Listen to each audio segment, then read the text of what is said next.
आज ताल ठोके में इस वक्त की सबसे बड़ी खबर, नई दिल्ली लीडर्स घोषणा पत्र को सहमति मिल गई है।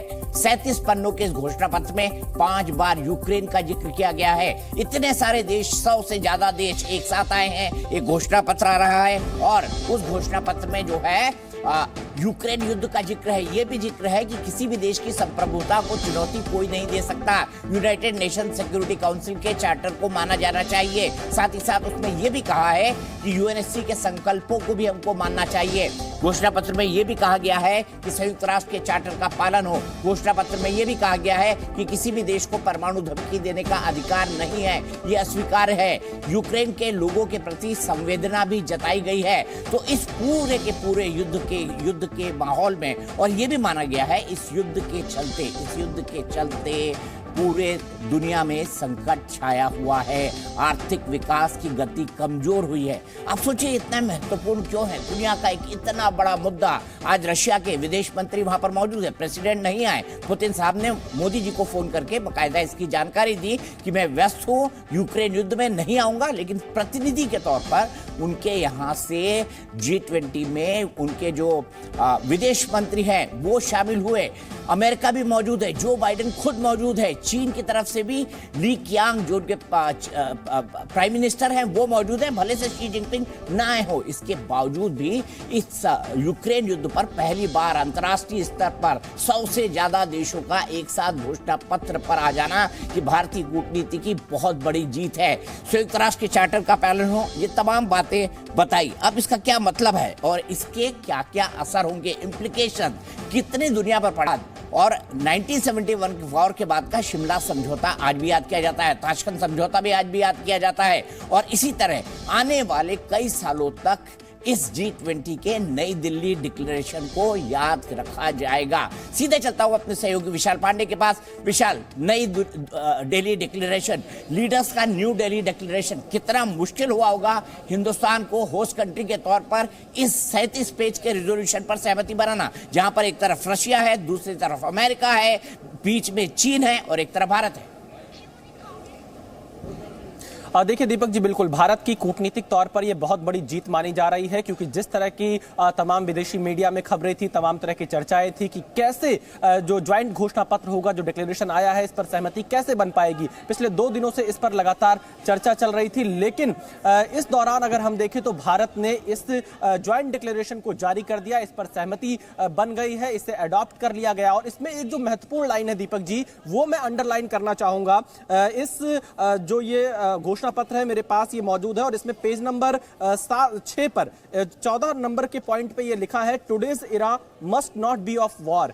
यानी ये प्रधानमंत्री नरेंद्र मोदी की वो लाइन है जो उन्होंने समरकंद में कही थी, और प्रधानमंत्री नरेंद्र मोदी की यही लाइन कि यह युग युद्ध का नहीं है, इसे इंडोनेशिया के बाली में जो G20 का समिट हुआ था उसके डिक्लेरेशन में भी शामिल किया गया था। और आज न्यू दिल्ली लीडर्स डिक्लेरेशन में भी इस लाइन का इस्तेमाल किया गया है। यानी प्रधानमंत्री नरेंद्र मोदी का जो संदेश है वो पूरी दुनिया मान रही है। और इस डिक्लेरेशन को अगर मैं देखूं तो यहां पर जो अगर रूस की बात करें तो रूस का नाम इसमें मेंशन नहीं है। यानी भारत ने अपने पुराने अलाय का, अपने सबसे पुराने दोस्त का पूरा ख्याल रखा है, क्योंकि अगर इस पूरे मंच को देखें G20 का, तो इसमें पश्चिम के जो देश हैं वो लगातार रूस यूक्रेन युद्ध के मामले में निंदा की बात करते रहते हैं डिक्लेरेशन में। लेकिन जिस तरह से भारत ने कूटनीतिक तरीके से बात की है, भारत ने यूएन चार्टर को की सहमति की बात की है, भारत ने कहा जो इंटरनेशनल लॉ है उसको मानना चाहिए। तो भारत ने संयुक्त राष्ट्र के चार्टर और संयुक्त राष्ट्र के नियमों का इस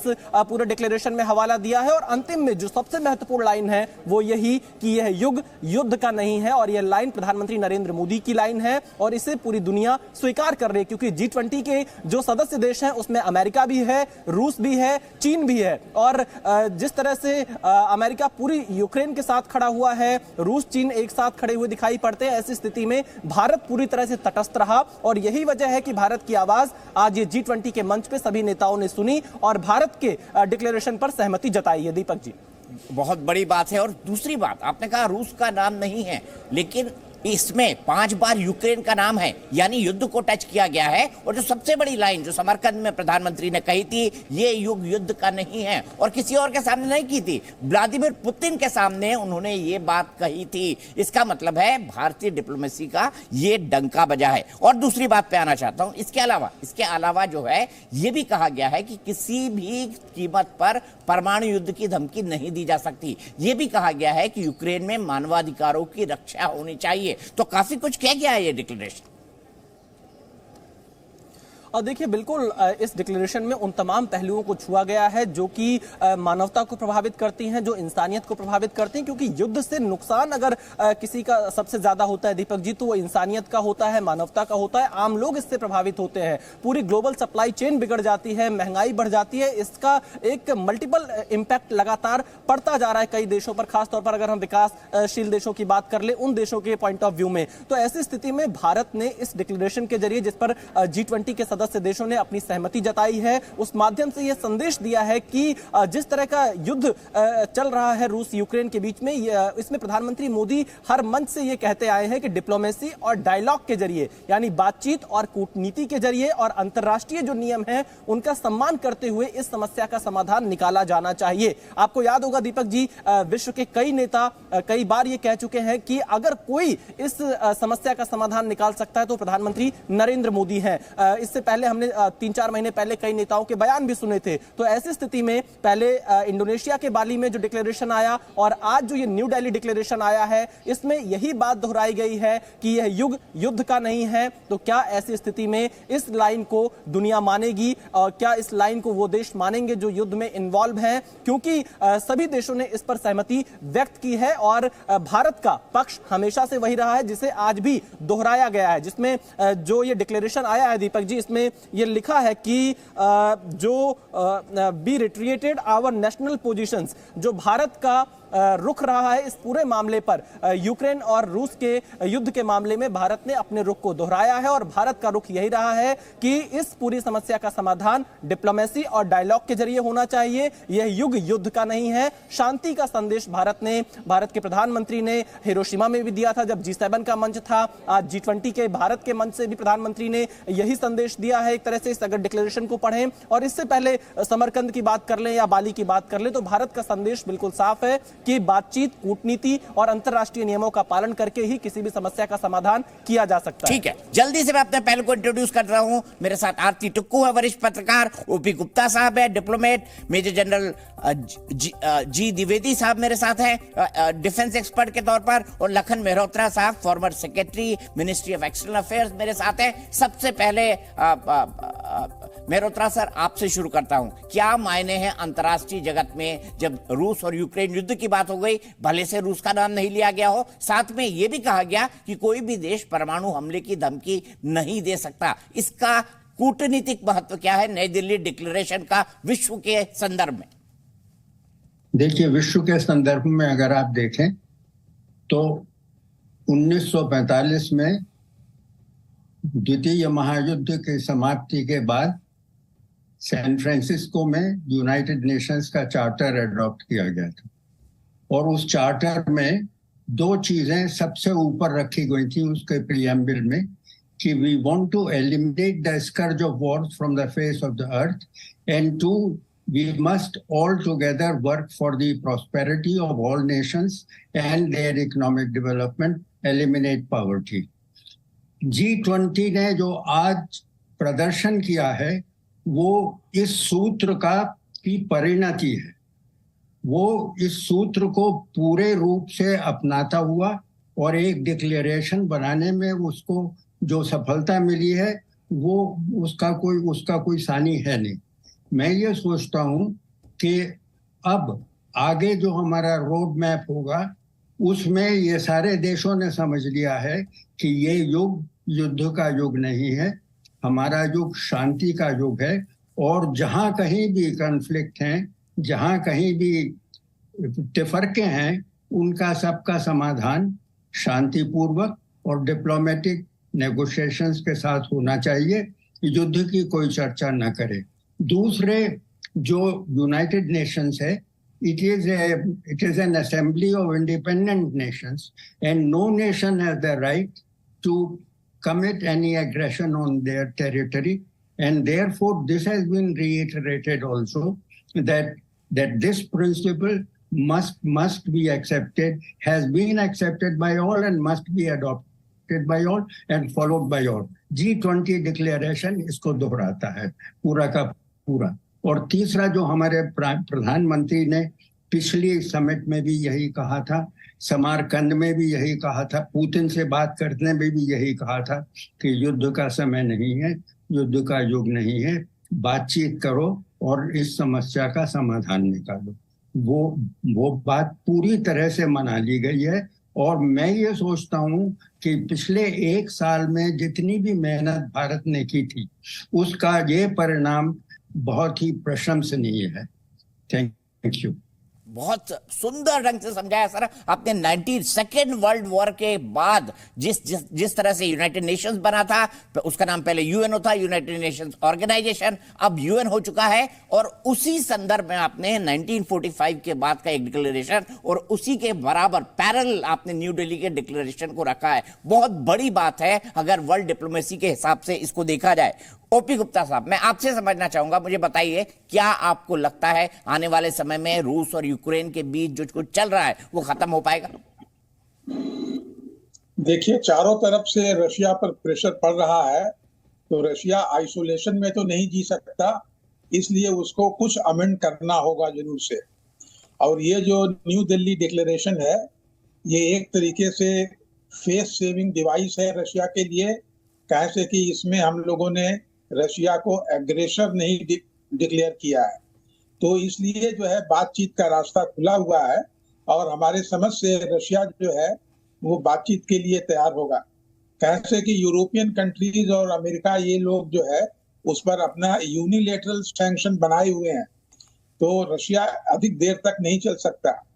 और जो न्यू दिल्ली डिक्लेरेशन है कि वार is not the solution, diplomacy और डायलॉग इज द सोल्यूशन, ये डायरेक्ट मैसेज चाइना को भी है कि देखो जी, हम लोगों के बीच जो झगड़े हैं उसको डायलॉग से ही सुलझाना है। और यही चीज प्राइम मिनिस्टर ने अभी 8 सितंबर को जो वो इंडोनेशिया गए थे आसियान की मीटिंग में, वहां भी उन्होंने कहा कि जितने आसियान के कंट्रीज हैं उनका चाइना से सॉवरेनिटी और टेरिटरी को लेके प्रॉब्लम्स है, तो इन सभी मैं सर आपको रोकूंगा गुप्ता जी। काउंटर टेररिज्म पे एस जयशंकर जी कुछ कह रहे हैं, ये सुन लेते हैं। Terrorism is a very strong concern which the entire international community, not just the G20, shares. The 74 deals with illicit trafficking and diversion of small arms and light weapons. So I think these are concerns. So within the G20, I think these conversations are quite helpful. But obviously in terms of policy action, they will be carried into their particular mechanisms and forums which focus on the issue. With regard to the to the comparison with the Bali declaration, I would only say Bali was Bali and New Delhi is New Delhi. I mean, Bali was a year ago. The context, the situation was different. Many things have happened since then, and in fact, if you see in the geopolitical segment of the leaders' declaration, there are in totality 8 paragraphs, 7 of which actually focus on the Ukraine issue, and many of them highlight problems which are of great contemporary significance. I mean, including the efforts of the Istanbul agreements, the concerns about unimpeded deliveries of grain, foodstuff and fertilizers, the issues of attacks on the relevant infrastructure. So I think it's, one should not have a theological view of this. I think the New Delhi Declaration responds to the situation and concerns as it is today, just as the Bali Declaration did in a situation which was there. ठीक है, तो लोगों ने पूछा कि बाली declaration में भी क्या था, ये बातें कही गई थी, उन्होंने कहा था परिस्थितियां बदल गई है। एक साल में दुनिया पूरी तरह से बदल गई है, एक साल में जियोपॉलिटिकल सिचुएशन बदल गई है। और जो सबसे बड़ी बात उन्होंने कही है कि मानवता को इस युद्ध से क्या नुकसान हो रहा है, सभी लीडर्स ने इस पर एम्फेसाइज किया। जैसे सप्लाई चेन इफेक्ट हुई है, ग्रेन वगैरह जो यूक्रेन से आता था वो रुक गया है, बाकी आपको पता है देश के दुनिया की सप्लाई चेन का क्या हाल है, तो इस पर बात कर रहे हैं। गुप्ता साहब, अपना बात कंप्लीट कीजिए। क्या आपको लगता है कि रशिया को अब इस डिक्लेरेशन के बाद 2 बार सोचना पड़ेगा? देखिए, रशिया पर तो प्रेशर बढ़ रहा है और रशिया आइसोलेशन में नहीं जीत सकता है, उसको भी कंट्रीज का साथ चाहिए। चाइना का साथ वो ले रहा था, लेकिन चाइना में ही खुद ही आर्थिक प्रॉब्लम शुरू हो गई है।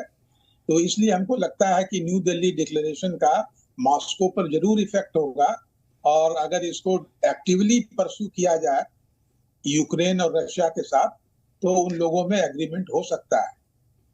ठीक है, आपको लगता है एग्रीमेंट हो सकता है। मैं यही सवाल लेकर जीजी द्विवेदी साहब के पास चलता हूं। जलन साहब, मैं आपसे समझना चाहूंगा कि जो परिस्थितियां हैं उसमें आप क्या देखते हैं रशिया और यूक्रेन के युद्ध के मद्देनजर और भारत का रोल? देखिए, जब युद्ध जो होता है ये 2 पहलुओं पर लड़ा जाता है, एक तो लड़ाई के मैदान पर और एक डिप्लोमेटिकली, यानी कि एक मेज टेबल पर। तो ये दोनों पहलू बहुत अहम होते हैं। और आप देखते हैं कि अभी जो यूक्रेन युद्ध है ये तकरीबन स्टेलमेट की पोजीशन पर पहुंच चुका है। तो ये समय है कि जब डिप्लोमेटिकली इसको रोका जाए।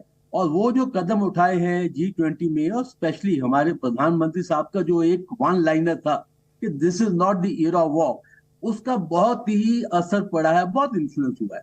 दूसरी बात है कि युद्ध जो है, चाहे ये अभी यूक्रेन और रशिया के बीच में लड़ा जा रहा है, पर इसका इम्पैक्ट बहुत बड़ा है, क्योंकि आज ग्लोबलाइज दुनिया है। तो इम्पैक्ट है, ग्लोबल इम्पैक्ट इकोनॉमिकली है, ग्रेन्स है, सप्लाई चेन उथल पुथल हो गई है, और मानवता को बहुत नुकसान होता है। तो इसलिए जो G20 मंच है ये सपोर्ट करता है यूएन को, कि यूएन की कुछ लिमिटेशन है। तो जो लिमिटेशन है अभी G20 में वो उभर के, और ये जो देश है ये सबसे ज्यादा ताकतवर इकोनॉमिकली देश है, और इनकी जो आवाज है, उनकी आवाज में दम होता है। जब यहाँ लीडर बोलते हैं तो उसका इम्पैक्ट ज्यादा होता है, जबकि यूएन के मुताबिक। तो मैं सोचता हूँ कि इस पर पुतिन साहब के ऊपर काफी प्रेशर भी आएगा, इम्पैक्ट भी होगा, और एक माहौल बन रहा है। तो युद्ध को रोकने के माहौल चाहिए, क्योंकि खुद भी मैं 3-4 बार युद्ध कर चुका हूँ, हिस्सा लिया है। तो एक माहौल बनता है, एक इकोसिस्टम बनती है। तो मुझे लगता है कि G20 में उस माहौल को बहुत बढ़ावा मिला है, और ये युद्ध रोकने में काफी मदद करेगा। काफी संकेत मिले हैं, और ये संकेत जो है G20 पर मिले हैं, जहां के सबसे पावरफुल लीडर्स हैं। जब वो बोलते हैं तो उसका बहुत ही असर पड़ता है। तो मैं इतना ही बोलूंगा कि ये बिल्कुल बहुत अहम बातें हुई हैं G20 में। और यूक्रेन युद्ध के बारे में हालांकि रशिया को डायरेक्टली नहीं बोला गया है, रशिया और चाइना पर बहुत संकेत हैं, संप्रभुता, टेरिटोरियल इंटेग्रिटी, धमकी देना, न्यूक्लियर, ये सब जो संकेत होते हैं। और लास्ट पॉइंट ये बोलता हूं कि डिप्लोमेटिकली आप इशारों में बातें करते हैं, और डिप्लोमेटिकली जो 2 लाइनें होती है उसके बीच में पढ़ा जाता है। आप होठों से क्या बोलते हैं वो नहीं, आपके इशारे किस तरह। डिप्लोमेसी में यही होता है, comma, full stop, body language, इन सब का बहुत महत्व होता है, रीडिंग बिटवीन द लाइंस। और हमारे यहाँ तो गाना है ना, समझने वाले समझ गए हैं, ना समझे वो अनाड़ी है। बिल्कुल ठीक बात है आपने, यही है। तो यही डिप्लोमेसी होती है, और इसमें मुझे लगता है कि काफी इशारे दिए गए हैं और उसका बहुत असर पड़ेगा। और मुझे लगता है कि G20 में जो भी वार्ताएं हुई हैं, जो भी डिसीजन हुए हैं, जो भी अभी घोषणा पत्र इश्यू किया जाएगा, इस पर वाकई ही पुतिन साहब पर जरूर असर पड़ेगा, और हम धीरे धीरे शांति की ओर बढ़ेंगे। एक बात होती है, युद्ध एक तरफा शुरू होता है, पर इसमें बंद करने के लिए बहुत सी ताकतें अंदर आती है। तो मुझे लगता है कि ये युद्ध जो रोकने में अभी इस काफी भूमिका होगी। अरे बहुत खूबसूरत एक पिक्चर आई है सर, मेरे ख्याल से लीडर्स लाउंज की तस्वीरें दिखा दीजिए एक बार, जिसमें शेख हसीना को बड़े वार्म्स के साथ जो बाइडेन मिल रहे हैं, और एक सेल्फी खींची जा रही है, और खुद जो बाइडेन ये सेल्फी खींच रहे हैं। देखिए शेख हसीना दिखाई दे रही हैं, बांग्लादेश की प्राइम मिनिस्टर, कंधे पर हाथ रखा हुआ है। एक और लेडी डेलीगेट है जिनको मैं रिक्वेस्ट करूंगा अपने पीसीआर को कि इनको पहचान के जरा बताइए जो बाइडेन साहब लीडर्स लाउंज में किसके साथ जो है ये सेल्फी खींच रहे हैं। सीधे आरती टिक्कू के पास चलता हूं मूल मुद्दे पर। आरती जी, आपने इतने सालों geopolitical situation, international relations cover किए हैं, क्या कहता है न्यू दिल्ली डिक्लेरेशन और आपके हिसाब से इसका क्या महत्व है? ग्लोबल फोरम पर भारत के आ जाने की धमक है? बिल्कुल दीपक जी, मुझे लगता है ये दिल्ली डिक्लेरेशन इतिहास में एक बहुत इम्पॉर्टेंट डॉक्यूमेंट बनने वाला है। ये इंडिया का विजन, प्राइम मिनिस्टर मोदी का जो विजन है दुनिया के लिए, वो डॉक्यूमेंट है। और इस डॉक्यूमेंट से कई सारी पॉलिसी चेंजेस और शिफ्ट जो अभी हो रहे हैं और आने वाले टाइम में होंगे, वो इस डॉक्यूमेंट से नजर आएंगे आपको कि क्या होने वाला है दुनिया में। सबसे बड़ी बात यूक्रेन को लेकर, इनफैक्ट मैंने जैसा कहा था पहले ही, मैंने प्रिडिक्ट किया था कि इसमें एक जो नींव होगी पीस की, रिकंसिलिएशन की, वो इस डॉक्यूमेंट में होगी। और वो मेरे सामने ये डॉक्यूमेंट बिल्कुल साफ तरीके से दिखा रहा है कि यूक्रेन रशिया वॉर का यहाँ से मुझे लगता है इस दिन से, इस मौके से एक रिकंसिलिएशन की तरफ बढ़ेंगे। और कहीं ना कहीं ये भी जो मैंने पहले कहा कि ग्लोबल साउथ को जो इस वॉर की वजह से नुकसान हुआ है, इसकी रिकग्निशन दुनिया में हुई है। इस वॉर से बहुत नुकसान हुआ है गरीब देशों का, डेवलपिंग देशों का और अंडर डेवलप देशों का। तीसरी बात मैं ये कहूंगी कि जो पिछले साल बाली में जो डिक्लेरेशन आया था, मैंने आपको पहले भी कहा कि उस वक्त जो एक माहौल था वो पीस का नहीं था। इनफैक्ट डिक्लेरेशन में बहुत ही एक एग्रेसिव भाषा थी रशिया के खिलाफ। इस डिक्लेरेशन में ऐसी कोई एग्रेसिव भाषा नहीं है। इस डिक्लेरेशन में सिर्फ रिकंसिलिएशन, पीस, और जहां पे भी किसी ने भी कोई गलती की है उसको अंडरलाइन किया गया है। चौथी बात मैं ये कहूंगी कि इस डिक्लेरेशन का एक और मुद्दा, टेररिज्म के बारे में जो कहा गया है इस डिक्लेरेशन में, वो भी एक बहुत ही इंपॉर्टेंट इशू है, एक एजेंडा है और एक थीम उभर के आया है। और ये जो आपने जो बाइडेन की सेल्फी दिखाई बांग्लादेश के जो शेख हसीना के साथ, वो एक अपने आप में ये डिक्लेरेशन और ये जो सेल्फी है बहुत सारी बातें कह देता है। एक ये कि पाकिस्तान को एक बहुत बड़ा चांटा लगा है ये सेल्फी से, जिस तरह से शेख हसीना, जो बाइडेन खुद सेल्फी ले रहे हैं, और एक जो बॉडी लैंग्वेज है वो बांग्लादेश को वो दर्जा, वो रिस्पेक्ट जो पाकिस्तान को आज कहीं दुनिया में नहीं, क्योंकि पाकिस्तान एक टेरर स्टेट के रूप में देखा जाता है। दूसरी बात आरती, मैं हर मुद्दे पर आऊंगा, लेकिन पहले हम रशिया और यूक्रेन युद्ध खत्म कर ले। अब मैं चाइना पे आता हूं, आतंकवाद पे भी आ जाएंगे, मजहबी कट्टरता पे भी आ जाएंगे, जो बोलते हैं ना कई लोग इस्लामोफोबिया, उस पर भी आएंगे। लेकिन शुरुआत मैं फिर से लखन मेहरोत्रा साहब से करता हूं। सर, मुझे ये बताइए कि चाइना की ग्लोबल टाइम्स ने आज एक तरह से धमकी दी। उन्होंने एक ट्वीट में कहा कि भारत को अपनी तरफ करने की कोशिश में पश्चिमी देश और यूएस कर रहे हैं, पश्चिमी देश और यूनाइटेड स्टेट्स, इससे भारत को नुकसान होगा, ये ग्लोबल टाइम्स का कहना था। ये डिक्लेरेशन क्या बीजिंग के गाल पर भी एक तमाचे से कम है? क्या आपको क्या लगता है? देखिए, कोई वो जमाना था 1954 के एग्रीमेंट के बाद में हिंदी चीनी भाई भाई की आवाज बहुत तेज उठी थी। आज की तारीख में वो बिल्कुल स्थिति बदल चुकी है और चीन भारत को एक राइवल के रूप में, एक विरोधी के रूप में देखता है। तो उसको ये इस बात का बड़ा हार है कि जितनी भी उसने कॉन्फ्रेंसेस अभी तक की हैं, चाहे वो एससीओ की हो, चाहे वो और दूसरे संदर्भ में हो, उनमें से कोई भी इतनी सफल नहीं हुई जितनी कि G20 भारत की सफल हुई है। तो इसमें एक द्वेष और ईर्ष्या का भाव जरूर है। दूसरे, उनको ये बराबर अब चिंता बनी हुई है कि एशिया में जो उनका सबसे बड़ा स्थान था, रूस भी उनके साथ आ गया और जो उनका BR इनिशिएटिव था उसको काफी लोगों ने ले लिया और जहां जहां भी उन्होंने एक्सपेंशन की कोशिश की उसका कोई विरोध सफलतापूर्वक नहीं कर पाया। भारत ने काफी कोशिश की लेकिन कुछ जगहों में वो अभी भी विद्यमान है। तो उससे जो उनका गर्व अपने आपस में हुआ था, आज उसको मैं टूटते देखता हूँ। उनको, मुझे ऐसा लगता है कि जैसे अब शी ये महसूस कर रहे हैं कि भारत को जिन जिन चीजों की आवश्यकता थी अपने डिफेंस के क्षेत्र में भी वो मिलती चली जा रही हैं। भारत को सहानुभूति विश्व की मिलती जा रही है और वो भारत का मुकाबला किसी भी प्रकार से करने में उन्हें बहुत तकलीफ होगी।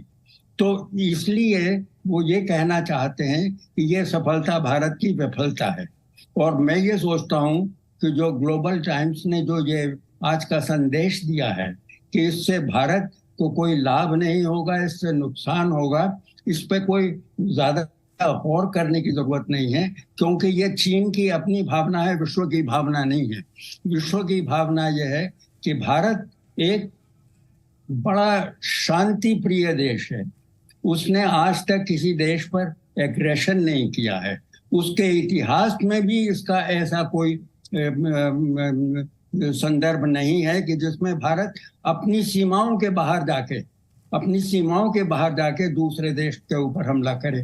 तो ऐसे शांतिपूर्ण देश का जो आदर और सत्कार विश्व के मंच पर हो रहा है वो चाइना को अखर रहा है। और मैं ये सोचता हूँ कि उनको ये बुरा लग रहा है कि चीन को, एक तो रूस से समदम बने हुए हैं, रूस के विरोध में हमने कोई काम नहीं किया, रूस को अपने को साथ लेके हमने आगे किया। आज का आपको ये गौर करने की बात है कि आज का जो डिक्लेरेशन है, जो घोषणा पत्र है, वो सारे देशों ने स्वीकार किया है। उसमें रूस के लावरोव साहब भी मौजूद हैं और लावरोव जी के सामने जब यूक्रेन के पैराग्राफ्स आते हैं और वो उन्होंने एक्सेप्ट किए हैं, तो इसके माने ये हैं कि भारत ने विश्व की शांति के लिए एक बहुत बड़ा कदम उठा लिया है। Thank you. ठीक है, और लखनपाल जी मैं एक और बड़ी खबर अभी दे दूं। अमेरिका में G20 का विरोध किया है। यूएस में 2026 में G20 का आयोजन होना है, जो बात घोषणा पत्र में आई है, लेकिन चीन इसका विरोध कर रहा है। ये बात भी सामने आई है। इसको किस नजरिए से देखा जाए? और गुप्ता साहब, आपको क्या लगता है जब न्यू दिल्ली डिक्लेरेशन होगा? और मैं आपको ये बता दूं, ये तस्वीर जो बांग्लादेश वाली है बड़ी खूबसूरत है, इसको एक बार फिर से दिखाया जाए। मैं इसमें बताता हूँ, जो तीसरी महिला दिखाई दे रही है, दरअसल वो शेख हसीना जो बांग्लादेश की प्रधानमंत्री है, सबसे बड़ी नेता हैं, उनकी बिटिया साइमा जावेद हैं, ये लाइव तस्वीर आ रही है, अभी की तस्वीर है। ग्लोबल बायोफ्यूल अलायंस, बायोफ्यूल में भारत बहुत काम कर रहा है। पेट्रोल में 20% जो है इथेनॉल की मिक्सिंग हो रही है और बायोफ्यूल पर भारत में बहुत तेजी से काम हो रहा है, ताकि जितनी जल्दी पेट्रोल पर हमारी डिपेंडेंसी है और जिसके कारण हमारे अर्थव्यवस्था पर बहुत बड़ा बोझ पड़ता है, तो वो है ये सेल्फी जो बाइडेन ने खींची है। इसमें शेख हसीना जी दिखाई दे रही हैं, जो बाइडेन सेल्फी ले रहे हैं, और बीच में जो महिला है वो दरअसल शेख हसीना साहिबा की साहबजादी साइमा वाजेद है। साइमा वाजेद, क्योंकि ये एक जो लंच का आयोजन हुआ था वो एक इंटरेक्टिव आयोजन था, जिसको डिप्लोमेसी की लैंग्वेज में कहा जाता है वर्किंग लंच। तो ये वर्किंग लंच के वक्त का लीडर्स लाउंज का पिक्चर लगता है। और ये देखिए, ग्लोबल बायोफ्यूल अलायंस। बायोफ्यूल क्या है? बायोफ्यूल ये है कि आप जो प्राकृतिक चीजों से एक ईंधन बनाते हैं, जिसको में पेट्रोल में मिक्स कर सकते हैं, गाड़ियों के लिए सेफ होता है, पॉल्यूशन कम होता है, और आने वाले समय की जो प्रॉब्लम है वो बहुत बड़ी, वो ग्लोबल वार्मिंग है। इसीलिए इस ग्लोबल बायोफ्यूल अलायंस की बात इस वक्त हो रही है। कौन कौन से देश है मैं आपको बताऊंगा। सभी के झंडे लगे हुए हैं और बड़ी कुशलता से झंडे लगाए गए हैं। आपको पता है एक इंसिडेंट हुआ था अभी हाल ही में, पिछले दिनों, जब प्राइम मिनिस्टर गए थे, तो नीचे स्टेप्स पर जो है वो झंडा रखा हुआ था। जी हाँ, नीचे झंडा रखा हुआ था और प्रधानमंत्री ने उसको उठा के अपने जेब के अंदर रखा।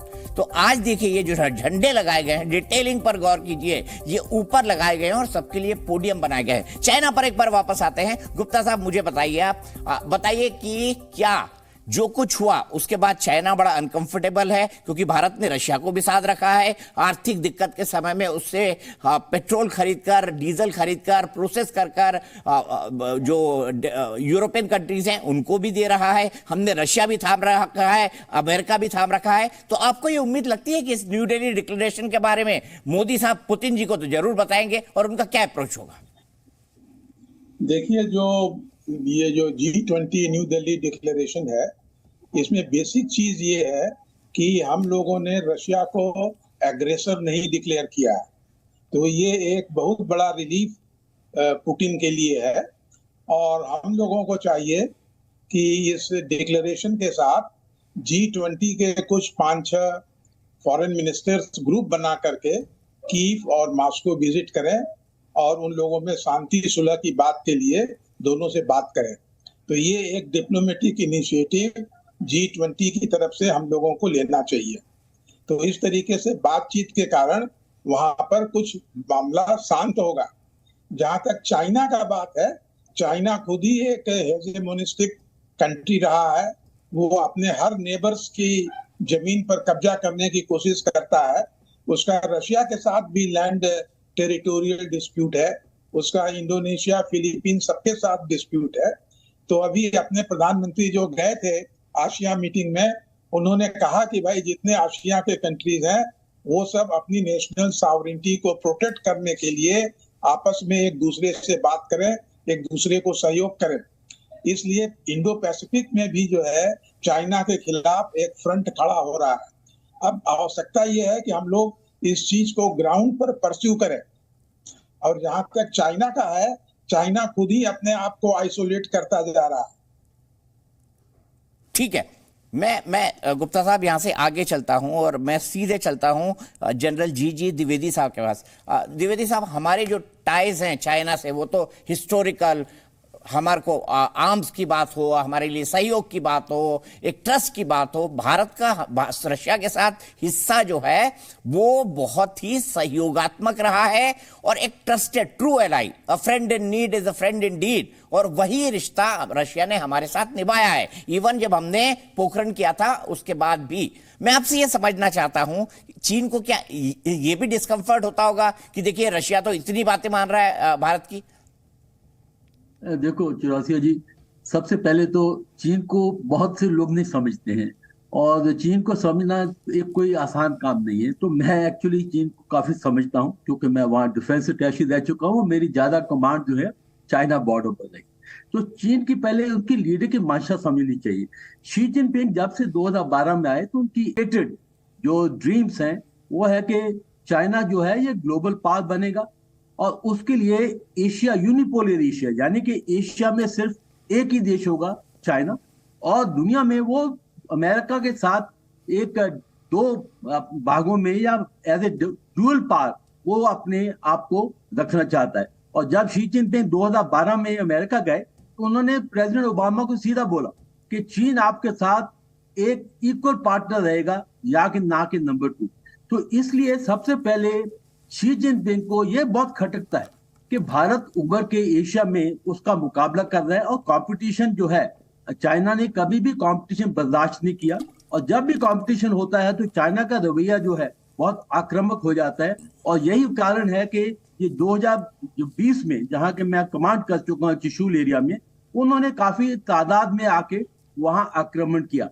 दूसरी बात है कि अभी जो जिस प्रकार हमारे वैश्विक एक तस्वीर बदल रही है, उसमें रशिया को चाइना का साथ देना पड़ा है, क्योंकि रशिया जो है वो भी अमेरिका के विरुद्ध है, चाइना भी अमेरिका के विरुद्ध है। तो ये दोनों इकट्ठे आ गए हैं, और वाकई क्योंकि अमेरिका को अभी हम पास गए हैं इसलिए क्योंकि रशिया हमारा ऐतिहासिक दोस्त रहा है।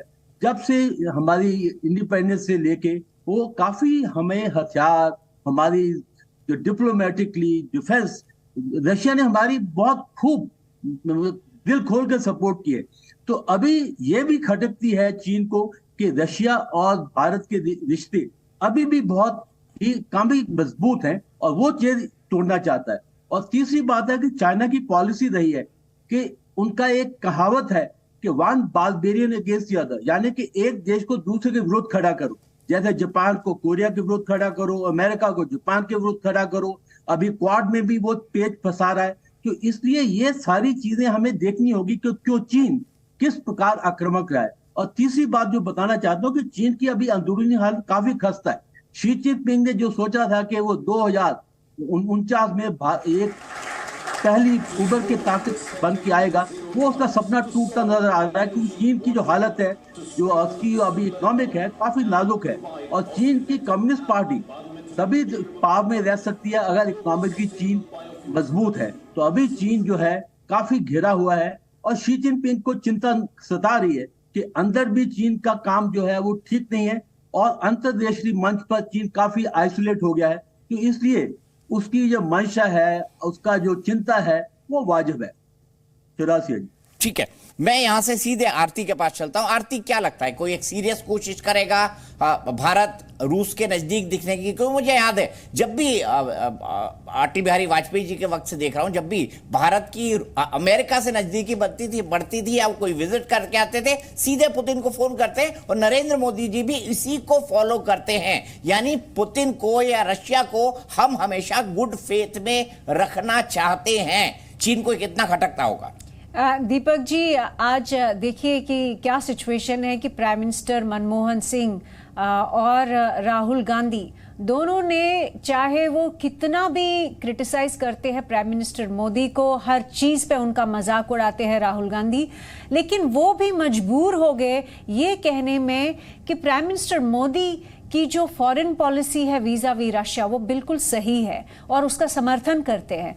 तो ये एक अपने आप में बड़ी बात है कि इंडिया का जो पुराना हिस्टोरिक रिलेशनशिप है रशिया के साथ, वो किसी भी हालत में, जब रशिया इनफैक्ट सोवियत यूनियन टूटा भी और उसके बाद से लेकर अभी तक भी हम लोगों ने रशिया के साथ अपना संबंध जो है वो खराब नहीं किया, चाहे कोल्ड वॉर में बात थी या कोल्ड वॉर के बाद की बात थी।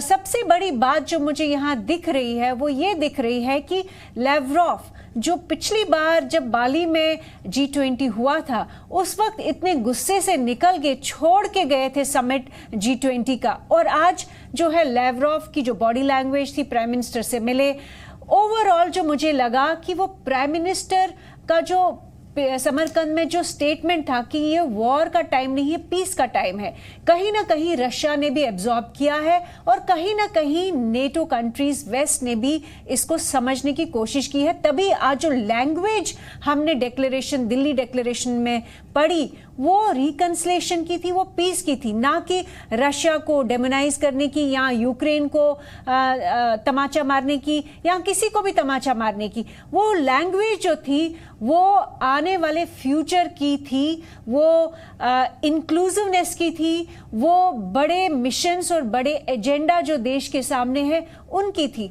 तो ओवरऑल मैं कहूंगी ये सबसे बड़ा सक्सेसफुल G20 का समिट रहा है। जितने भी समिट्स हुए उनके कंपैरिजन में सिर्फ आउटकम पेपर्स की बात नहीं है, जो मिशन अफ्रीकन यूनियन को साथ लेके चलना, ये अपने आप में एक बहुत बड़ी बात है, क्योंकि अफ्रीका का जितना एक्सप्लॉयटेशन वेस्ट ने किया, चाइना ने पिछले 20 साल में किया है, और फाइनली अफ्रीकन यूनियन को अगर जगह मिलती है इस बहुत इंपॉर्टेंट टेबल पे G20 सबसे बड़ी 20 इकोनॉमीज के साथ, तो वो इंडिया दिलवाता है। ये इंडिया का इनिशिएटिव था।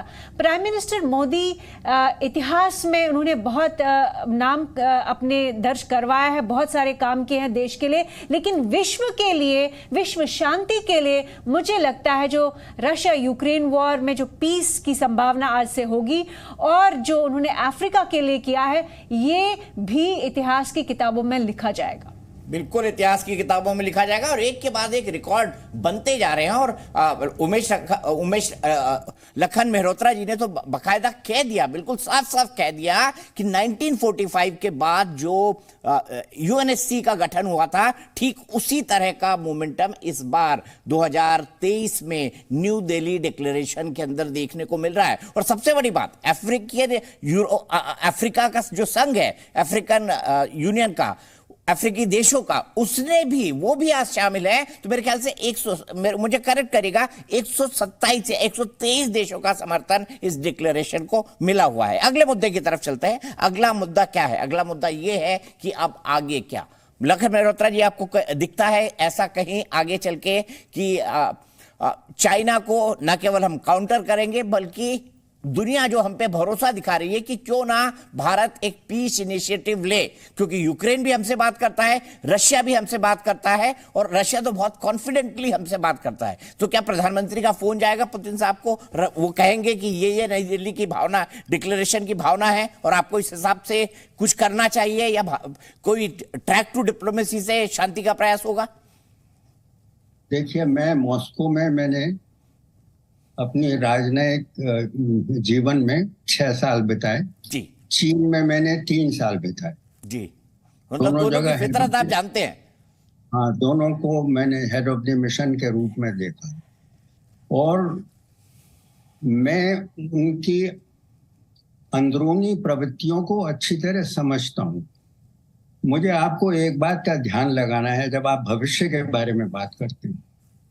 1965 में भारत और पाकिस्तान के बीच में घमासान युद्ध हुआ। युद्ध चलता रहा, अखनूर तक वो आ गए, हम लाहौर तक पहुंच गए। लेकिन यूनाइटेड नेशंस ने शांति की जब आवाज उठाई तो हमने उसे स्वीकार किया, और बड़ी मुश्किल से पाकिस्तान ने रूस की जिद पर उसको स्वीकार किया। उसके बाद में कोसिगिन ने जो इनिशिएटिव लिया वो हमारे प्रधानमंत्री लें, ये मेरा संदेश उनके पास पहुंच चुका है। उन्होंने ताशकंद में इन दो शत्रुओं को एक मैत्री के वातावरण में साथ में रख दिया। तो ये भारत उसी का उत्तर दे सकता है, और आज इस G20 के बाद में कोशिश ये करनी चाहिए भारत को कि कई देशों का एक संगठन, 4-5 देशों का जिनकी आवाज रूस सुन सकता है और जिनका सत्कार यूक्रेन भी करता है, उनको साथ लेके पुतिन साहब से मिलके और एक ऐसा रास्ता खोल दें कि वो जो ताशकंद में उन्होंने हमारे लिए किया वो हम उनके लिए कर पाए। तो ये तो एक आगे का रोड मैप है। दूसरे जो चाइना और रूस की आज की मैत्री है वो सुपर पावर कंटेक्स्ट में है। वो मैत्री जो ये यूक्रेन के लड़ाई से जो कोल्ड वार की सिचुएशन दोबारा बनती गई है, जिसमें कि एक तरफ वेस्ट और दूसरी तरफ रशिया और चाइना है, वो चीन को बड़ी लाभपूर्ण समझ में आती है। उससे रशिया की शक्ति कम हो रही है, ज्यादा नहीं हो रही है, और चीन का मुकाबला सीधे सीधे टक्कर वेस्ट से न होके रूस के थ्रू हो रही है। ये चीन की नीतियों का बड़ा केंद्र है। वो अपने आप युद्ध नहीं करेगा तो दूसरों को युद्ध करा के और अपनी शक्ति को बढ़ाता चला जाएगा। तो मैं ये सोचता हूँ कि इस नीति में उनको भी सोचना पड़ेगा और परिवर्तन लाना पड़ेगा। और भारत तो अब हटने वाला नहीं है, पीछे हटने वाला नहीं है। भारत की शक्ति वो 1962 की नहीं है। भारत की इंटरनेशनल पोजीशन भी बिल्कुल वो नहीं है जो 1962 में था। तो चीन से अब हम घबराते नहीं हैं, लेकिन ये जरूर मुद्दा हमारे सामने है कि जब तक चीन हमारी देनपसार और हॉट स्प्रिंग्स जैसी जगहों से नहीं निकल जाएगा, जब तक 2020 की स्थिति अप्रैल की दोबारा नहीं आ जाएगी, तब तक हम उनसे कोई आगे कदम रखने के लिए तैयार नहीं हैं। Zee News.